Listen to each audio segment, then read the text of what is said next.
शास्त्री जी बनारस आए, उनकी माताजी उनसे मिलने आई, रेल मंत्री थे वो,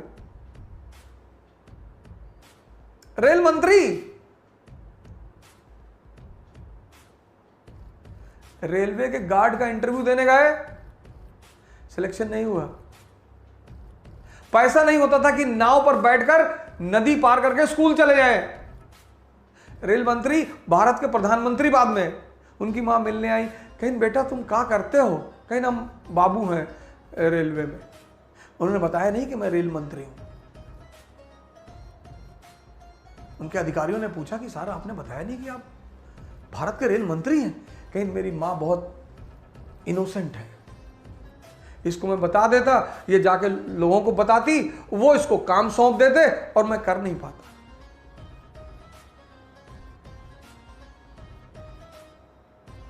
अपने बेटे के खिलाफ एफआईआर कर दी क्योंकि वो प्रधानमंत्री की कार लेकर चला गया था। चीन गए, सदरी फटी हुई थी।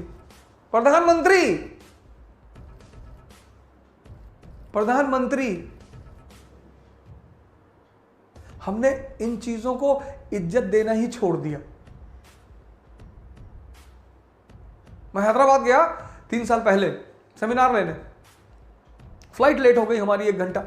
जिन लोगों ने सेमिनार अरेंज कराया था वो बेचारे बड़े परेशान हो गए, क्योंकि सेमिनार में लड़कों को अरेंज करना बड़ा मुश्किल होता है और आ जाएं तो उनको रोकना बड़ा मुश्किल होता है, और लोग बहुत इंपेशेंट हैं, आना जाने लगते हैं। तो जब मैं एयरपोर्ट से बाहर निकला, मैं लोअर पहना हुआ था, टी-शर्ट पहना हुआ था और स्लीपर पहना था। तो उन्होंने कहा सर सीधे चलिए सेमिनार हॉल। मैंने कहा चलो, हाँ चलो, हमें कोई क्या दिक्कत, चलो। तो सीधे हमें सेमिनार हॉल लेके चले आए। तो जब मैं वो लोअर थी और टी-शर्ट रेड कलर की और चप्पल, और हम सेमिनार हॉल में चले गए, डाइस पे खड़े हो गए, तो कोई रिएक्शन ही नहीं हुआ, ना कोई गुड मॉर्निंग बोला, ना कोई खड़ा हो, कुछ रिएक्शन ही नहीं हुआ। सोचे पंखा उनका ठीक करने आया होगा। अरे मैंने कहा मैं अवध ओझा सेमिनार लेने आया हूं। यह हालत है इस देश की। ये सुनाइए, ये सिखाइए सर अपने बच्चों को। सिर्फ बचपन से ये मत कहिए तुझे आईएएस बनना है, तुझे मेरा सपना पूरा करना है, ये सब मत करिए सर। उनका मानसिक विकास कराइए सर। सर जिसका भी दिमाग जिंदा है ना सर, वो भीख नहीं मांगेगा सर, वो मांग ही नहीं सकता सर।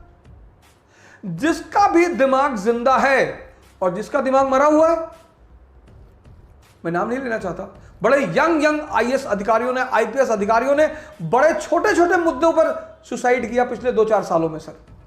किसी ने इस बात पे सुसाइड कर लिया कि उन्होंने अपनी वाइफ को मना किया कि भाई आप नॉनवेज मत खाइए, पत्नी नहीं मानी, सुसाइड कर लिया। आईपीएस।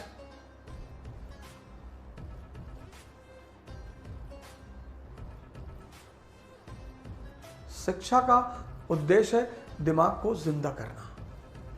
कनेक्टिविटी सिखाइए सर।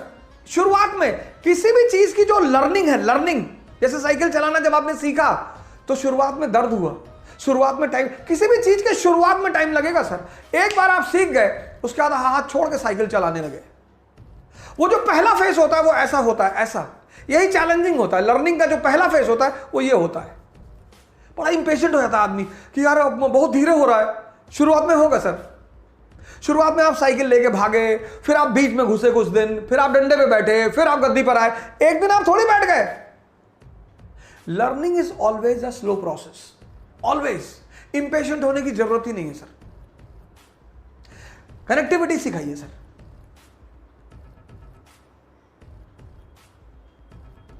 अपने बच्चों को जोड़ना सिखाइए। आप नहीं पढ़ा रहे ना, आपका ट्यूटर पढ़ा रहा है, कोच पढ़ा रहा है, ट्यूशन पढ़ा रहा है, उनको बोलिए कि भैया हमारे बच्चों को रटाना मत, समझाओ, जोड़ना सिखाओ, डायग्राम बनाओ, डायग्राम ऐसे बनाओ, डायग्राम। धम्मा ऐसे लिख दिया, धम्मा, धम्म की नींद किसकी? अशोक की, अशोक की। भारतीय उपमहाद्वीप, इंडियन सबकॉन्टिनेंट पर कब्जा, इंडियन सबकॉन्टिनेंट यानी पाकिस्तान बांग्लादेश भी मिला हुआ है, पर कब्जा, मौर्य साम्राज्य। ये Indian subcontinent unity in diversity का इलाका, अनेकता में एकता का इलाका। आज कौन है? हिंदू है, मुसलमान है, ईसाई है। उस समय कौन थे? बौद्ध, ब्राह्मण और जैन। और ग्रोथ और डेवलपमेंट की सबसे बड़ी आवश्यकता क्या है? Peace and stability. ग्रोथ और डेवलपमेंट की सबसे बड़ी आवश्यकता क्या है? Peace and stability. जैसे आज हिंदू, मुसलमान और ईसाइयों के बीच तनाव है, ऐसे तब ब्राह्मण, बौद्ध और जैनों के बीच तनाव था। उस तनाव को खत्म करना था। किसके लिए? ग्रोथ एंड डेवलपमेंट के लिए। तो फिर अशोक क्या लाया? धम्म की नीति। बस ऐसे डायग्राम बनवा दीजिए। सर ये डायग्राम जब वो लड़का सामने देखेगा ना, और क्या है धम्म? धार्मिक नीति है। किसकी? सामंजस्यता की, एकता की। अपासियाने किम चू धम्म, अपासियाने बहुकयाने दयादाने सचे सोचवे माधवे साधवे चा। क्या है धम्म?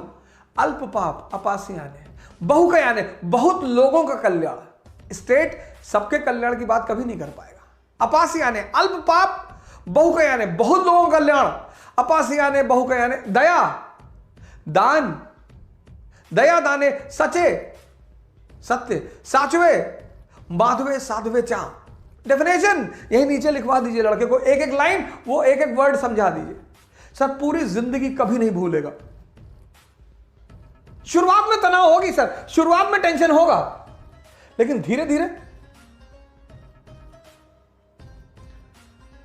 और एक बार मन ताकतवर हो गया ना सर, फिर तो